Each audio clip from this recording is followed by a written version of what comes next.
In today's video, I'm going to teach you how to draw a rectangle with exact dimensions. This is a quick, reliable method that works great in most CAD-style drafting environments, and it's perfect when you need precise widths and heights instead of eyeballing a shape on screen. Let's begin by starting the Rectangle tool. You can do this from the ribbon by going to Home, then Draw, and clicking Rectangle. If you prefer using the command line, type REC and press Enter. Either way, your cursor will prompt you for the first corner. If you see dynamic prompts near your cursor, that's just the software asking for that starting point. Now, specify the first corner.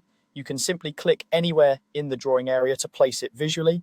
If you want to anchor it to a known location, type coordinates like 0.0 and press Enter. That places the first corner at the drawing's origin. Remember, the numbers you enter are in whatever units your drawing is set to, whether that's millimeters, inches, or something else.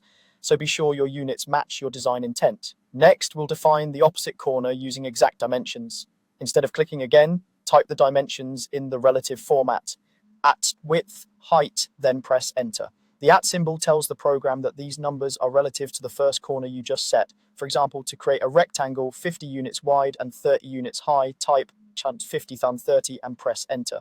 The first value is the width along the X direction and the second is the height along the Y direction. This method locks in the precise size, no dragging or guessing required, and it draws the rectangle aligned with your current coordinate axis.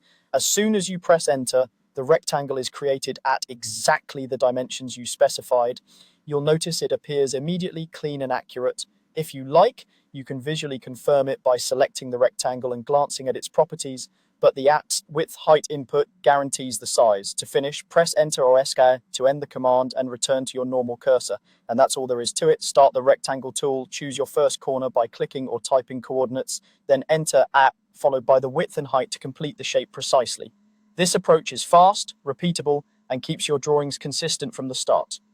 Use it anytime you need exact geometry without extra editing.